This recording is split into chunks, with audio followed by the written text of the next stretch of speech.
Video చూసే ముందు మిగతా 9 పార్ట్స్ చూసి అప్పుడు ఈ వీడియో చూడండి. మీకు ఈ కథ పూర్తిగా అర్థమవుతుంది. అది ఒకప్పుడు, ఇప్పుడు కాదు. ఎవరు ఎక్కడ ఉన్నారో నాకు తెలియదు. నిజం చెప్పు సంజయ్, నేను నిజమే చెబుతున్నా, నన్ను నమ్ము. బాను, వాడిని నమ్మకు. వాడు చెప్పేవి అన్ని అబద్ధాలే. వాడు మా కాలేజీలో అమ్మాయిల వెనుక ఎప్పుడూ తిరుగుతూ ఉండేవాడు. ఇప్పుడు చేయలేదు అని చెప్పితే ఎలా నమ్ముతాం? అవును, అది నిజమే అక్క, నేను నమ్మను. వీడు నిజం చెప్పాలంటే వీడు రాజ్ ఇంట్లోనే ఉండేలా చెయ్యాలి. అది ఎలా అక్క? ఏముంది, ఈ కారుకి యాక్సిడెంట్ అయ్యిందనుకో, వాడిని హాస్పిటల్ నుంచి నేరుగా ఇంటికే తీసుకొని వెళ్తారు. అప్పుడు వాడు మన కళ్ళ ముందు ఎదుట ఉంటాడు. ఏమంటావు? అవును, నీ ఐడియా బాగుంది. మరి ఎందుకు ఆలస్యం? ఏదైనా చెట్టు వస్తే గుద్దేద్దాం. అలాగే అక్క. ఇది ఏమీ తెలియని సంజయ్, బాను నన్ను నమ్ము, అసలు ఏం జరిగిందో చెప్తా విను అని బతిమిలాడుతున్నా ఏమీ పట్టనట్లు పిచ్చివాడిని చూసినట్లు చూస్తూ నవ్వుతూ ఉన్నారు. కామాక్షి, నందు హాల్లో కూర్చొని మాట్లాడుకుంటూ, అక్క, నాకు ఆ బానుని చూస్తే అనుమానంగా ఉంది. ఎందుకు కామాక్షి? ఇందాక జరిగింది తెలుసు కదా. అది నువ్వు ఏదో చూసి భయపడి అలా అనుకుని ఉంటావు. తను ఏమి చేస్తుంది? మనలాంటి మనిషే కదా. ఏమో అక్క, నాకెందుకో తనని నమ్మకూడదు అని అనిపిస్తుంది. అంతలో అక్కడికి సూర్యకాంతం వస్తుంది. కామాక్షి చెప్పేది నిజం నందు, తను వచ్చిన రోజే నన్ను భయపెట్టింది. నాకు తెలిసి తనకి మాయలు మంత్రాలు తెలుసేమో. అదేమిటి పిన్ని గారు, మీరు కూడా కామాక్షిలాగా మాట్లాడతారు? కామాక్షి అంటే చిన్నపిల్ల, అలా మాట్లాడింది అంటే అర్థం ఉంది. మీరు పెద్దవారు, మీకు అన్నీ తెలిసి ఇలా భయపడితే ఎలా? ఈ రోజుల్లో మాయలు మంత్రాలు ఏమిటి అని అన్నది.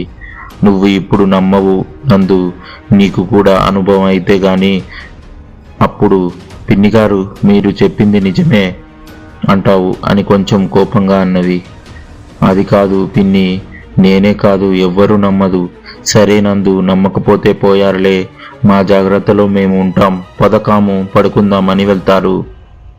నందు సోఫాలో కూర్చొని, ఏమిటి ఇద్దరు అలా చెబుతున్నారు? వాళ్ళు చెప్పేది నిజమేనా? నేను కూడా నమ్మాను అంటే వాళ్ళు ఇంకా భయపడతారని ఏమీ లేదు అన్నాను. బానుని కొంచెం గమనిస్తూ ఉండాలని ఆలోచిస్తూ ఉంది. రూములో రాజు నందు కోసం వెయిట్ చేస్తూ ఉండి ఎంతకు రాకపోయేసరికి, ఇప్పటిదాకా రాకుండా ఏం చేస్తుంది? ఈ మధ్య అసలు నా గురించి పట్టించుకోవడమే లేదు అని హాల్లో వచ్చేసరికి నందు సోఫాలో కూర్చొని ఆలోచిస్తూ ఉన్నది. నందుని చూసి ఏమైంది అంత దీర్ఘంగా ఆలోచిస్తుంది అని అనుకొని వెళ్ళి పక్కన కూర్చుంటాడు. నందు ఆలోచనలో ఉండి రాజు వచ్చింది కూడా గమనించదు. ఏమిటి బుజ్జి, నేను వచ్చింది కూడా పట్టించుకోనంత ఆలోచన అనేసరికి ఉలిక్కిపడి, మీరు ఎప్పుడు వచ్చారు? నేను ఇప్పుడే వచ్చాను గాని నువ్వు ఏమిటి నేను అడిగిన దానికి సమాధానం చెప్పవు? ఏమీ లేదండి, ఊరికే కూర్చొని అది ఏదో ఆలోచిస్తున్నా. నేను నీకోసం రూమ్లో వెయిట్ చేస్తుంటే నువ్వు ఇక్కడ ఊరికే కూర్చొని ఆలోచిస్తున్నావా అంటూ రూమ్లోకి వెళ్తాడు. ఏమండి, నేను చెప్పేది వినండి అని రాజ్ వెనక రూమ్లోకి వెళ్తుంది. ఏమిటండి, నేను చెప్పేది వినకుండా అలా వచ్చారు? ఏమీ లేదు, వచ్చి నిన్ను డిస్టర్బ్ చేశానేమో అని వచ్చేసాను. అబ్బా ఊరుకోండి మీరు మీ జోక్స్ అంటూ బెడ్ మీద కూర్చుంటుంది. అవునా, మరి తమరు చేసిన పని ఒకడిని రూమ్లో కూర్చొని నీకోసం చూస్తుంటే నువ్వు బయట ఊరికే కూర్చొని ఆలోచిస్తున్నావా అంటే నాకు ఎలా ఉంది మరి ఉంటుంది బుజ్జి. సారీ బుజ్జి అంటూ బుగ్గలు లాగుతూ మీ అత్తయ్య కామాక్షి ఏదో చెబితే దాని గురించి ఆలోచిస్తున్నా. ఇంతలో మీరు వచ్చారు. అవునా బుజ్జి అంటూ బెడ్ వెనక అనుకొని నందుని పడుకోబెట్టి, ఇద్దరు దేని గురించి చెప్పారు? ఏమిటి నువ్వు అంతగా ఆలోచించేలా? ఏదో చెప్పారులే గాని మీ ఫ్రెండ్ సంజయ్ గురించి అంతా తెలుసుకున్నారుగా, ఇప్పుడు మీ ఫ్రెండ్ ఒప్పుకుంటున్నారా? అవును బుజ్జి, వాడు చెబుతుంటే బాధ వేసింది. ఇప్పుడేగా తెలిసింది వాడు మంచోడే, వాడు పక్కన వాళ్ళే వాడిని చెడగొట్టారని. ఫ్రెండ్ అనుకున్నప్పుడు హోటల్లో ఎందుకు, మన ఇంట్లోనే ఉండమనొచ్చుగా. రేపు వస్తాడుగా, చెప్తానులే అని నందుకి ముద్దు పెట్టబోతే వెనక్కి జరిగి ఏమిటంటే డోర్ తీసి ఉంది, అత్తయ్య గారు ఇంకా రాలేదు. కామాక్షి అత్తయ్య ఉన్నారుగా, చూస్తారులే. వాళ్ళు రూమ్లోకి వెళ్ళిపోయారు. ఈ పాటికే నిద్ర కూడా పోయి ఉంటారు. బాను ఉందిగా, తనకు చెప్పిరా. వద్దులేండి, తను అసలే కొత్త కదా వచ్చింది, ఏదో ఒక కారణం చెబుతూనే ఉంటావు, సరే వెళ్ళు ఇంకా అని పడుకుంటాడు. అబ్బో, అదంతా కోపమే బుజ్జికి. నువ్వు అలా పిలువకు, నా ఇష్టం, పిలుస్తాను బుజ్జి. నాకు కోపం తెప్పించకు నందు. ఏమిటి, నిజంగానే కోపం వచ్చిందా బుజ్జి? నువ్వు చేసే పనులకు కోపం రాక సంతోషం వస్తుందా? నేనేమి చేశాను బుజ్జి? ఏమి తెలియనట్టు ఎంత అమాయకంగా పెడుతున్నావు మొహం. నిజంగానే నాకు తెలియదు బుజ్జి. నువ్వు నవ్వుతుంటే నందుని ముందుకు నక్కుని మాట్లాడకుండా చేసి కొద్దిసేపటికి వదిలేసరికి, ఏమిటండి మీరు చేసేది? నువ్వేగా తెలియదన్నావు, అందుకే తెలియజెప్పానని నవ్వుతాడు. నందుకు కోపం వచ్చి మీ అన్ని చెప్తాను అని బయటకు వెళ్తుంటే, ఆగు బుజ్జి, నేను వస్తాను. మళ్ళీ అక్కడికి వచ్చి ఏం చేయాలని? రూమ్లో చేయడానికి నానా అవస్థలు పడుతున్నా, ఇంకా అక్కడేం చేస్తానులే. నాకు వినిపిస్తుంది మీ అనేది, వినిపించాలనేగా. సరే రండి, భానుకి చెప్పి వద్దాం. సంతోషంగా సరే పద, ఎంత ఆనందమో అని భానుని బాను అంటూ రూమ్లోకి వెళ్తారు. రూమ్లో ఖాళీగా ఉంటుంది. ఇంత రాత్రి వేళలో ఎక్కడికి వెళ్ళింది ఈ అమ్మాయి? అదే నాకు అర్థం కావడం లేదు. ఉదయం నుండి ఇలానే ప్రవర్తిస్తుంది. ఇలాంటి వాళ్ళను నమ్మి ఇంట్లో పెట్టుకోకూడదు నందు. చూస్తే మంచి అమ్మాయిలాగే ఉందండి. చూస్తే ఎలాంటి వాళ్ళో తెలిస్తే రోజులు జరిగే మోసాలు జరగవు కదా నందు. అవునులేండి. ఇద్దరూ మాట్లాడుకుంటూ ఉంటే సీత గారు వస్తారు. నా కోసమే చూస్తున్నారా? అదేమి లేదు అత్తయ్య, ఇప్పుడే తినేసి కూర్చున్నాం. మీ ఫ్రెండ్ వెళ్ళాడా రాజ్? వెళ్ళాడమ్మా, ఈరోజు ఉండమనాల్సింది. చెప్పానమ్మా, తర్వాత వస్తాను అన్నాడు. సరే లేట్ అయిందిగా, పడుకోండి అని రూమ్కి వెళ్తారు. బానెక్కడికి వెళ్ళింది అంటారు. రేపు వస్తుందిగా, అడుగుతాంలే, రా వెళ్దాం. సరే అండి అని రూమ్కి వెళ్తారు. సంజయ్ని బాను బాను అని పిలుస్తూ, బాను ఒక్కసారిగా మాట్లాడు, నేను నీకు నిజం చెప్పాలి, అసలు ఉన్నావా బాను అంటూ కారు డ్రైవ్ చేస్తూనే మాట్లాడుతూ ఉన్నాడు.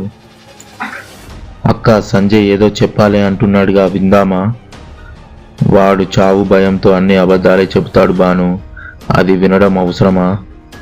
సరే అక్క అని చెట్టు వస్తే కారు వెళ్ళి దానికి గుద్దేలాగా చేస్తారు. కొంచెం సేపటికి ఆ రోడ్డు మీద పోలీస్ వ్యాన్ వెళ్తుంటే కారు యాక్సిడెంట్ అవ్వడం చూసి అంబులెన్స్కి కాల్ చేస్తారు. సంజయ్ దగ్గర ఉన్న ఫోన్ తీసి కాలింగ్లో ఉన్న నెంబర్కు డయల్ చేస్తారు. విజయ్ వర్క్ చేసుకుంటుంటే ఫోన్ రింగ్ అవుతుంది. ఫోన్ ఆన్ చేసి, ఎరా వెళ్ళావా రూమ్కి అంటాడు. హలో, నేను హాస్పిటల్ నుంచి ఎస్ఐని మాట్లాడుతున్నా. ఫోను అతనికి యాక్సిడెంట్ అయింది, మీరు వెంటనే రండి అని హాస్పిటల్ పేరు చెప్పి ఫోన్ పెడతాడు. అప్పుడే రూమ్లోకి వెళ్ళి నందుతో, నీ అన్ని పనులు అయిపోయాయి, ఇంకేమన్నా ఉన్నాయా? ఏమిటి ఇంకా ఉన్నాయా? అవును బుజ్జి, నీ పని ఉందిగా అనేసరికి నందుని అప్పుడే ఫోన్ రింగ్ అవుతుంది. అబ్బా, ఈ టైంలో ఫోన్ ఏమిటి నందు, చూడు అంటూ బెడ్ మీద పడుకుంటాడు. నందు ఫోన్ ఆన్ చేసి, ఏమిటి విజయ్ ఇప్పుడు చేశావు? నందు, రాజుకు ఫోన్ ఇవ్వు. అలాగే అని, ఏమండి విజయ్ ఫోన్? అవునా, ఏమిటంట? నీతో మాట్లాడాడంట, ఇదిగో ఫోన్ ఇస్తుంది. చెప్పరా విజ్జు, ఫోన్లో చెప్పింది విను. అవునా, ఎప్పుడు అంటూ లేచి, వెంటనే వస్తున్నాను, హాస్పిటల్లో ఉండు. సరే అని రాజ్ ఫోన్ పెడతాడు. నందు కంగారుగా, ఏమైందండి? సంజయ్కి యాక్సిడెంట్ అంట, హాస్పిటల్కి వెళ్తున్నా. అయ్యో, అలా ఎలా జరిగిందో, అక్కడికి వెళ్ళి ఎలా ఉందో ఫోన్ చేయండి. అలాగే నందు అని హాస్పిటల్కి వెళ్తాడు.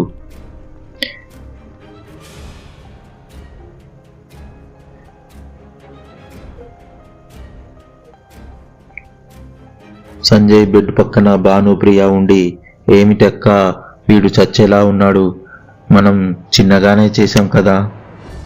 అదే నేను ఆలోచిస్తున్నాను, చూద్దాం ఏమవుతుందో. వీడి నమ్ముకునే మనం ఇక్కడ ఉన్నాం, వీడికి ఏదైనా జరిగితే వాళ్ళకు వెతకలేక చావాలి. ఏమీ కాదులే, నువ్వు భయపడకు, వాళ్ళెక్కడికి వెళ్ళరు, వీడు వచ్చినట్లు వాళ్ళు వస్తారు అని మాట్లాడుకుంటుంటే అక్కడికి రాజ్, విజయ్ వస్తారు. ఎలా ఉంది డాక్టర్? ఇంకా అప్పుడేం చెప్పలేము, చాలా బ్లడ్ లాస్ అయింది, బ్లడ్ కోసం చూస్తున్నాం. ఏ గ్రూప్ డాక్టర్? AB positive. అయితే నా భార్యది అదే గ్రూప్. అవునా? త్వరగా రమ్మని చెప్పండి, ఆ బ్లడ్ దొరక్క ఎంతసేపు నుంచి చూస్తున్నామో. సరే డాక్టర్, నేను పిలుస్తాను అని రాజు నందుకు కాల్ చేసి, బ్లడ్ కావాలి అర్జెంటుగా, నీకు తోడుగా కామాక్షిని తీసుకొని రా. సరే అండి, ఇప్పుడే వస్తానని చెప్పి ఫోన్ పెట్టేసి సీతగారి దగ్గరికి వెళ్ళి విషయం చెప్పి కామాక్షిని తీసుకొని హాస్పిటల్కి వెళ్తానత్తయ్య. సరే అమ్మా, జాగ్రత్తగా వెళ్ళిరండి. సరే అని నందు కామాక్షి రూముకు వెళ్ళి లేపుతుంటే సూర్యకాంతం లేచి, ఎందుకు నందు కామాక్షిని లేపుతున్నావు? హాస్పిటల్కి వెళ్ళాలి పిన్ని గారు. ఎందుకు నందు, ఎవరికి ఏమైంది అంటే చెబుతుంది. కామాక్షి కూడా లేచి విని, పద అక్క వెళ్దామనగానే, ఇంత రాత్రి వేళ ఎలా వెళ్తారు? ఏమైంది? సూర్య వెళ్ళడానికి హాస్పిటల్ కూడా పక్కనే కదా అని అప్పుడే అక్కడికి వచ్చిన సీత గారు అనేసరికి, సరే వదిన మీ ఇష్టం అని ఊరుకుంటారు. నందు కామాక్షి ఇద్దరు హాస్పిటల్కి కారులో బయలుదేరుతారు. వెనక సీట్లో ప్రియా, బాను కూర్చొని, ఈమె గారి బ్లడ్ మ్యాచ్ అవ్వాలా? ఇప్పుడు ఏమైందక్క? ఇప్పుడు ఈమె గారిని అందరూ నెత్తిన పెట్టుకుంటారుగా. అయ్యో బ్లడ్ ఇచ్చావు, జాగ్రత్తగా ఉండాలని కాలు కింద కూడా పెట్టకుండా చూసుకుంటారు. అలా చెప్పేసరికి బాను నవ్వుతుంది. నీకు నవ్వు వస్తుందా? చెప్తాను నీ పని అని కామాక్షి చెవి దగ్గర చేరి, కామాక్షి ఇంత రాత్రి ఎక్కడికి వెళ్తున్నావు అని బాను గొంతుతో మాట్లాడుతుంది. కామాక్షి ఉలిక్కిపడి, అక్క నన్ను బాను ఎక్కడికి వెళ్తున్నావని అడుగుతుంది. కామాక్షి ఏం మాట్లాడుతున్నావు? ఇక్కడ బాను ఎందుకు ఉంటుంది? నిజమక్క, బానునే అన్నది. కామాక్షి హాస్పిటల్ దగ్గరకు వచ్చాం, కామ్గా కూర్చో. కామాక్షి భయంగా అటు ఇటు చూస్తూ కూర్చుంటుంది. ఏమిటి అక్క అలా చేశావు? మరి నన్ను చూసి ఎందుకు నవ్వావు? అందుకు ఇలా చేస్తారా? కామాక్షి అసలే తింగరిది, ఇప్పుడు ఏం చేస్తుందో. ఆ తింగరి ఏం చెయ్యదులే అని ఇద్దరు మాయమవుతారు. హాస్పిటల్ దగ్గరికి రాగానే కారు పార్కింగ్లో పెట్టి లోపలికి వెళ్ళేసరికి విజయ్ ఎదురు వస్తాడు. రండి, మీకోసమే చూస్తున్నా. సరే అని వెళ్ళి నందు బ్లడ్ ఇస్తూ ఉంటుంది. రాజు నందు పక్కన కూర్చొని చూస్తున్నాడు. రాజు పక్కన ప్రియా నిలబడి రాజునే చూస్తూ, నాకు నీ ప్రేమ కావాలి రాజ్, నీ ప్రేమ కోసం నా మనసు తపిస్తుంది. నేను చనిపోయినా నీ మీద నా ప్రేమ ఎందుకు చావలేదో నాకు అర్థం కావడం లేదు.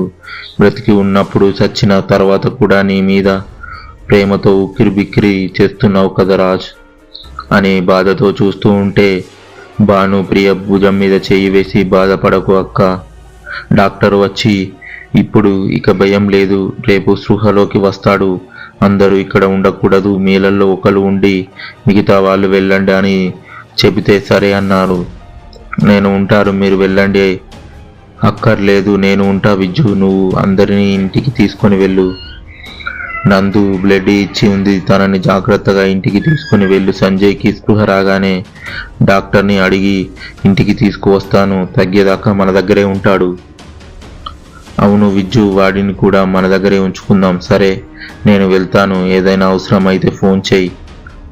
అలాగే రాజ్, వెళ్ళండి.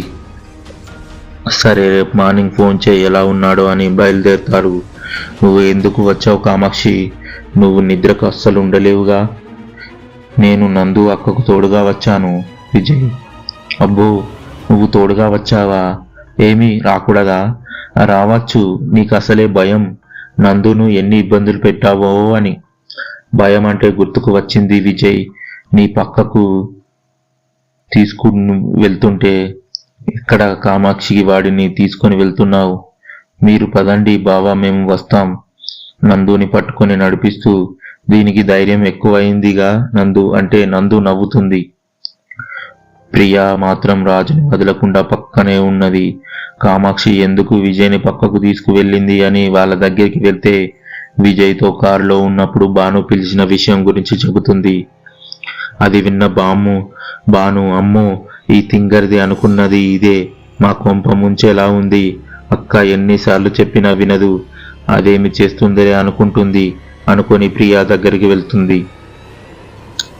ఏమిటి కామాక్షి, నువ్వు అనేది భాను కనిపించకుండా మాట్లాడడం ఏమిటి? కారుడు నిద్రపోతూ ఏమైనా కలగన్నావా అనేసరికి కోపంతో, మీకసలు ఏమి చెప్పకూడదు, ఏమి చెప్పినా తింగర్ దానివి అని నా మాటలు ఏమి వినరు అనుకుంటా. రేపు ఏదైనా జరిగితే అప్పుడు తెలుస్తుంది కామాక్షి చెప్పింది నిజమని అని కోపంగా విజయ్ని పిలుస్తున్నాం. వినిపించుకోకుండా వెళ్తుంది. విజయ్ ఆలోచనలో పడతాడు. కామాక్షికి అలా అనిపించి ఒక్కసారి అనిపించాలి, ప్రతిసారి అలా ఉండడం ఏమిటి?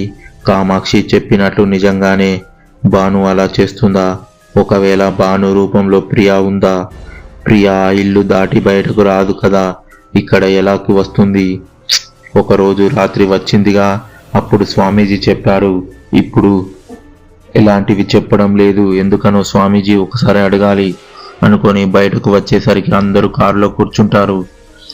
సరే విజ్జు జాగ్రత్త అని చెప్పి వెళ్తుంటే కామాక్షి వైపు చూస్తే కామాక్షి సీరియస్గా చూస్తూ ఉంటుంది. విజయ్ నవ్వుకుంటూ బాయ్ చెబుతాడు.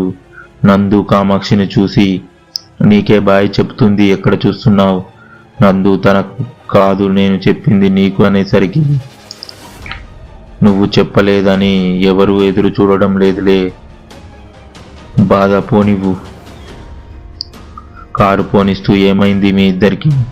ఏమి కాదులే బావా. అబ్బో, మా మరదలికి కోపం వస్తుందే, మరి రాదా నేను చెప్పేది నమ్మకపోతే? ఎప్పుడు ఏమి చెప్పావు? వాడు ఏమి నమ్మలేదు. ఏదో ఒకటి లే బావా, నీకు చెప్పినా నమ్మవు, ఎందుకంటే నందు అక్క కూడా నమ్మలేదు. అది కాదు కామాక్షి అనేసరికి ఇల్లు వస్తుంది. కామాక్షి కారు దిగి ఎవరితో ఏమి చెప్పకుండా లోపలికి వెళ్తుంది. ఏమైంది నందు, దీనికి ఇంత వింతగా ప్రవర్తిస్తుంది? నేను చెబుతారండి అని లోపలికి వెళ్తారు. చూసావా అక్క, నువ్వు చేసిన పని వల్ల అది చెబితే నమ్మలేదు అని ఎలాగో అలిగిందో. అవును, దీన్ని కూడా కోపం వస్తుంది అని నేను అనుకోలేదు అని అంటుంటే గురువు గారు ప్రియను పిలిచినట్టు వినిపిస్తుంది. చెప్పండి గురువు గారు, నా పూజ అయిపోయింది. నువ్వు నందు బాడీలోకి రేపు వెళ్ళవచ్చు. వెళ్ళి నీ కోరికలను తీర్చుకో. మీకు నా ధన్యవాదాలు గురువు గారు. అలాగే మీ చెల్లి కోరిక తీర్చే రోజు కూడా త్వరగానే వస్తుంది అని చెప్పు. అలాగే గురువు గారు. ఏమిటి అక్క, ఏమన్నారు మీ గురువు గారు? మన ఇద్దరి కోరికలు త్వరలోనే తీరుతాయంట. అవునా, నిజమా? అంటే ఆ రాక్షసులు ముగ్గురు వస్తారన్నమాట. అవును, నువ్వు ఇక్కడ కదా చనిపోయావు, మరి కేరళకు ఎందుకు వచ్చావు? ఇక్కడ వెతకకుండా? వాళ్ళు కేరళలోనే ఉంటారక్క, అందుకే అక్కడికి వచ్చాను. అప్పుడే నిన్ను చూశాను. నాకు నిన్ను చూస్తే అక్కలాగా అనిపించింది, అందుకే నీ వెనకే తిరిగేదాన్ని. వాళ్ళు నువ్వు ఉండే దగ్గరకు ఎందుకు వచ్చారు? ఆ రోజు చెప్పాను కదక్క.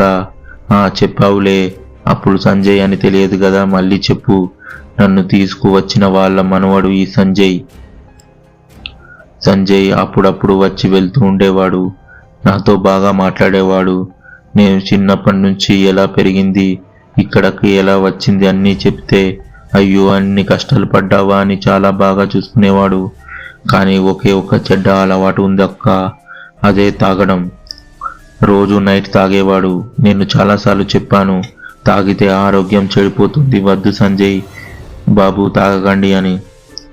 నేను కాలేజీలో ఉన్నప్పుడు కొంతమంది ఫ్రెండ్స్ మోసం చేశారు.